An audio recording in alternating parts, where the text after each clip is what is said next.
Hello, my name is Reverend Dale Brown, and I have the great privilege of being the pastor at Community Church at Ocean Pines. It's a wonderful church filled with great people. I invite you to worship with us either digitally or in person, and just other great people here. I'm standing beside a Christmas tree. Now, you all know that, but one of the things that brings me great joy about this Christmas tree is it's here in the vestibule of the church, but it's also here where just a few weeks ago and even last Sunday, people brought in gifts for Angel Tree to help give gifts to children at Shell Elementary School for this Christmas season. And I think children are cool, and I think their gifts they receive are important, because I would want no child to miss out on the gift of Christmas and receiving gifts on Christmas morning from Santa Claus. But I want you to take a moment and look at this Christmas tree. One of my very favorite memories of my mom is of Christmas trees. I have a son named Zachary, and ever since he was almost tall enough to walk and well into adulthood, it was his thing, his and my mom's, his grandmother's thing, to put the tree up, to straighten out all the limbs and make sure it looked good, and to decorate it. And for a long time, my Christmas tree had red ribbons, red bows, and red apples. And I thought it was the most beautiful Christmas tree ever, because I had grown up with that, and Mom gave me the decorations and Dad gave me the decorations, and so it just continued for another generations, and Zach planned to use those when he put up his own Christmas tree with his new wife, Allison. But it wasn't to be, because one year, Mom bought all new Christmas ornaments. And that meant that I inherited the one from her tree and Dad's tree at home. Now you have to understand that I had grown up with those red bows, red ribbons, red apples, and that's what a Christmas tree was all about to me.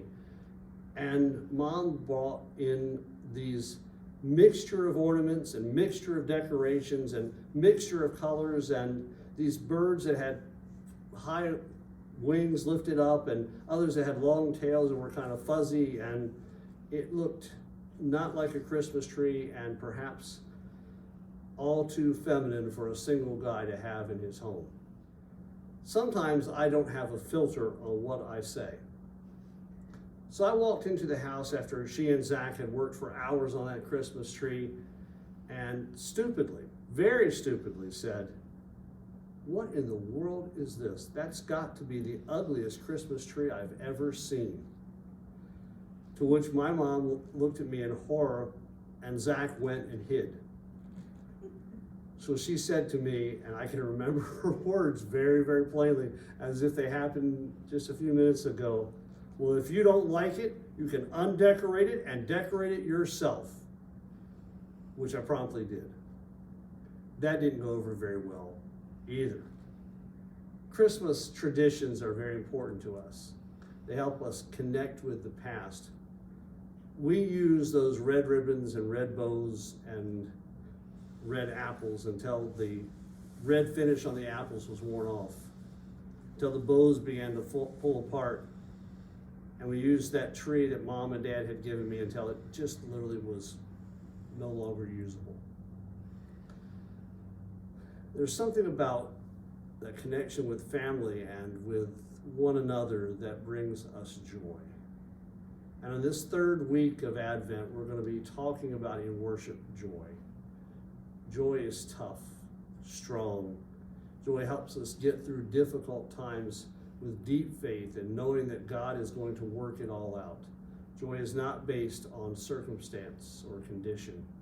It's not based on whether your tree has red ribbons, red bows, red apples, or any other kind of decoration. Joy is a gift of God. I hope you receive that gift this week, this Christmas. In the midst of all that's happening, in the midst of COVID-19 and unemployment and concern about vaccinations and who's going to get them and when, and family strife and struggle and all the stuff that's just a part of being human, seek out the gift of joy and know that if you ask for it, you'll receive it. I have to say, I hope that I'm a lot smarter at 58 than I was at 28, because had Mom done that now, I think I might have just kept my mouth shut.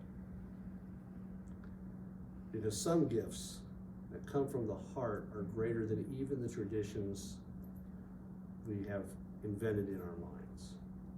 It's my hope and prayer that for you, you have a blessed and wonderful Advent season, that you know what to say and when to say it, and maybe, even though I didn't know it, when to just be quiet and to receive the great gift that people and God gives you, and the great gift of joy as well.